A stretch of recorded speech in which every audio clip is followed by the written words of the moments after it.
Paz de Deus a todos, irmãs. Eu sou a irmã Anaíldes, assistente do Portal Internacional de Organistas. Com permissão da nossa irmã examinadora, que é responsável pelo portal, tá? A nossa irmã Vandinha. Eu vim aqui para esclarecer algumas dúvidas que eu acho muito importante, tá? Que é o MTS. E com isso a gente vai aprendendo junto e Deus vai ensinando nós todos, né?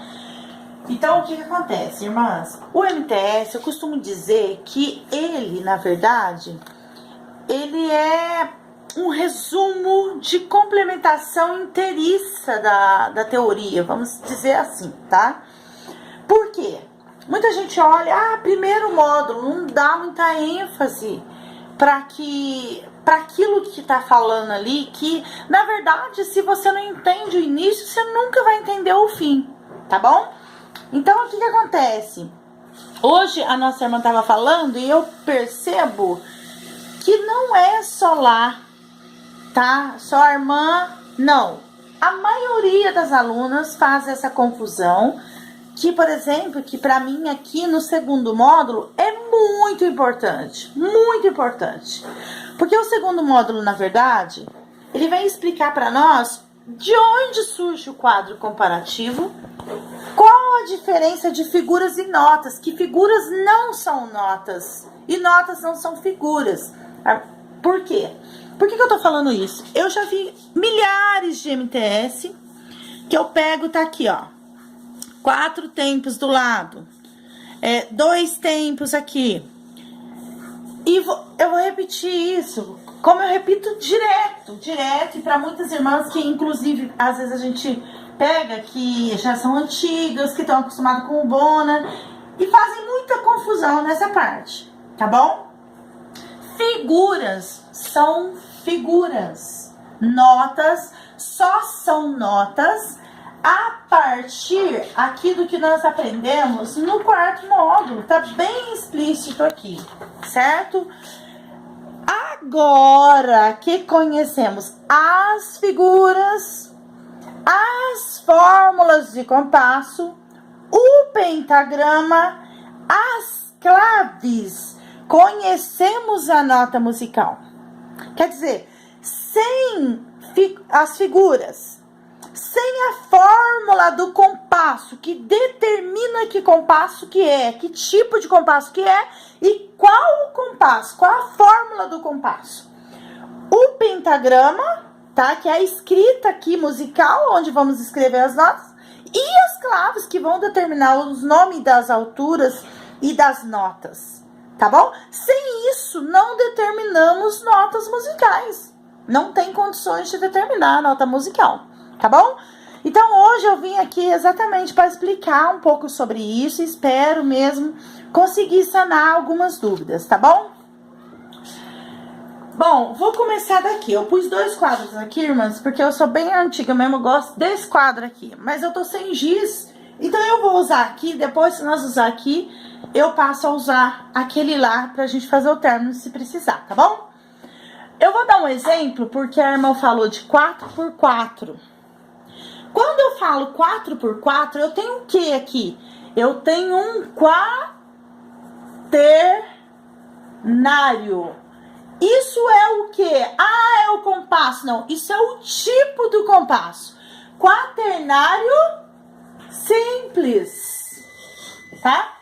Quando eu tenho um quaternário simples, eu tenho aqui 2 números sobrepostos. Sobrepostos não é fração, tá, irmãs? Então, por favor, tem irmãs que chegam aqui, corta aqui como se fosse fração matemática. E não é. Tá? São números sobrepostos, um por cima do outro. Então, quando eu chego aqui, o número de baixo, no compasso simples, vai ser sempre a unidade de tempo. Irmã Nailson, mas como assim? Eu vejo isso, mas eu não entendo isso. Então, hoje vamos entender isso. E a unidade de compasso é sempre a de cima, tá? É sempre que numera o compasso. Irmã Nailson, mas o que é isso? Então tá, agora sim nós vamos às explicações que eu acho interessantíssima. E pediria às irmãs que tivesse paciência, um pouquinho de paciência, tá? Eu sei que eu falo bastante, mas um pouquinho de paciência para escutar tudo que eu vou falar, porque é importantíssimo. Se você entender aqui, é como se fosse a estrutura daquilo que nós vamos para frente, tá? A estrutura de uma casa, bem feita. Então, você entendeu as figuras, conseguiu entender a diferença dentro dos compassos, você consegue entender todo o resto, tá bom? Bom, aqui, só para as irmãs verem, entender isso aqui, é o mesmo quadro, né? Aqui é o MTS amarelo. E logo na observação aqui, tá? Ele tá falando, as figuras só têm valor determinado a partir da fórmula de compasso que estudamos mais adiante no terceiro módulo. Os valores acima são comparativos, ou seja, em comparação, proporção com a semibreve. Então, chegou onde eu quero falar. Aqui, irmãos, nada mais é do que aquele quadro comparativo, tá? Só que todo mundo, eu vejo muita gente falar sobre o compasso 4x4. Por que eu pus ele aqui? Porque foi ele citado. Tudo que as pessoas querem falar a respeito de figuras ou notas é o quaternário simples 4x4. Por quê? Simplesmente porque ele é o mais usado. Mas ele não é a fórmula de compasso mais importante, não é nada disso. E o 3x4 é um dos mais usados, o 2x4 porque são quaternários, são compassos simples, perdão. Então, eles são os mais usados. Então, as pessoas costumam determinar pelo 4x4, mas isso faz confusão. Então, aqui nós temos o quê? Por que nós temos isso? Quando nós vemos aqui, que é o que eu quero, não é que eu tô enrolando, é para as irmãs entender direitinho o que é que eu quero dizer. Aqui nós temos semibreve, o número dela é 1. Por quê? Porque aqui no quadro comparativo, tá? Da página 87 do apêndice, nós temos aqui o quadro comparativo, tá? Aquele quadro aqui, esse quadro aqui, vamos abrir os dois juntos para as irmãs entender melhor, tá? O que que acontece? Esse quadro aqui nada mais é do que este aqui. Por que a semibreve é o número 1? Porque ela é a mãe de todos, vamos dizer, né? É aqui dentro do quadro comparativo. Porque dela se faz a distribuição das outras figuras. Por exemplo, por quê? Porque duas mínimas vão dar uma semibreve. Tá? Aqui, ó, a metade da semibreve é o dobro da semínima, né? Então, quer dizer, aqui na mínima, duas mínimas vão dar uma semibreve aqui no quadro comparativo. Então, o número dela é 2, tá? 4 semínimas, por exemplo, uma mínima vai dar 2 semínimas. Isso, irmãs, independente de compasso, tá? Independente. Porque as irmãs, a maioria das pessoas e das irmãs e dos irmãos também costumam tirar pelo 4x4 e não é, tá? Independente do compasso que nós tivermos, a semibreve ela vai ser maior do que a mínima maior do que a semínima, distribuindo ali a proporção de valores daquele compasso, tá bom? Eu vou explicar logo após aqui. Depois, 8 colcheias, de uma semínima nós tiramos 2 colcheias, que 4 colcheias para uma mínima. Então, esse quadro comparativo, ele foi distribuído as frações de tempo aqui, ó, tá? Que tem nos nossos exercícios de caderno de exercícios e vários exercícios que são colocados em provas, enfim. Então, o número da semibreve, por isso 1. O da mínima 2, 4 semínimas para uma semibreve. 8 colcheias para uma semibreve. 16 semicolcheias para uma semibreve. 32 fusas para uma semibreve. 64 semifusas para uma semibreve. E isso, irmãos, pouco importa, tá? Se ela estiver ou em barras de união ligada ou em colchetes, porque essa ligação aqui é as barras de união.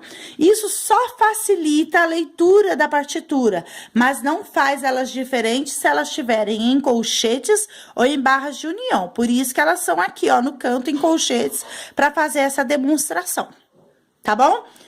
E outra coisa que a gente tem que conhecer são essas figuras que estão em desuso. Por que a gente tem que conhecer? Porque chega um compasso lá nos cadernos de exercício que são grandes, que elas não são usadas atualmente, mas elas existem. Então, por exemplo, vai pegar um compasso que tem mais espaço entre ele, que cabem mais figuras, vai dar uma breve lá na unidade de compasso e assim por diante, tá bom? Então, isso aqui é muito importante para quem tem dúvida de compasso, dar uma boa lida, uma boa estudada. Tá bom? Vamos lá, voltando lá, quero explicar para as irmãs o seguinte. Então, aqui nós temos 4, tá? E como nós vimos aqui, igual eu expliquei, que o número da semínima de representatividade, quer dizer, falou em 4, sabemos que é a semínima. Então, aqui, na verdade, o que nós temos que enxergar é isso daqui. Quando nós olhamos o 4x4, nós olhamos 4 por semínima, porque o número do 4 é a semínima, tá? Então, o que acontece? Aqui eu vejo 4 por 4, 4 por semínima. Então, quantas semínimas cabem dentro desse compasso? Cabem, não vou pintar direito, mas as irmãs sabem que é a semínima, que ela é pintadinha, tá bom? Só para não pegar muito tempo. Então, aqui eu sei que é 4 semínimas. Então, quem vai preencher? Eu somando essas 4, quem vai ser a unidade que cabe dentro desse compasso? Vai ser a semibreve, tá? Porque aqui dão 2 mínimas, né? Ó, somando 2 mínimas, uma semibreve. Então, eu sei que quem preenche esse compasso inteiro é essa. Mas por que eu tô explicando tudo isso? Lógico que eu sei que as irmãs sabem. Mas para explicar os outros compassos. Por exemplo, e se eu tivesse aqui 4 por 16? Ah, irmã Naildes, mudaria esse compasso? De jeito nenhum. Só mudaria a fórmula do compasso. Aqui eu tenho quem que é o número 16 aqui? Eu tenho 4, então, sobre o quê? Uma semicolcheia. Então, quem vale um tempo aqui, irmã Naildes? A semicolcheia. Ah, então eu vejo lá a partitura toda cheia de semicolcheia, então é tudo corridinho. Nossa, é tudo rapidinho. Não, é a fórmula do compasso que manda na partitura. Tá bom? Não são as figuras. No entanto, nesse compasso, tá? Ah, irmã, mas nós não usamos, mas precisamos saber. Usamos ela para aprender a diferença de compassos, para exatamente sair essas dúvidas da nossa cabeça. Nós temos que aprender que elas existem, certo? Então, nesse compasso, eu tenho aqui, ó. Quantas cabem, então, aqui, ó? Quantas cabem aqui nesse compasso? 4, não é 4 lá em cima? Então, a unidade de compasso aqui, do mesmo jeito. Então, são 4 semicolcheias para preencher esse compasso aqui. Ah, irmã Naildes, mas 4 então vai ser... Não. Quem que eu somando aqui dá 2 semicolcheias? Uma colcheia.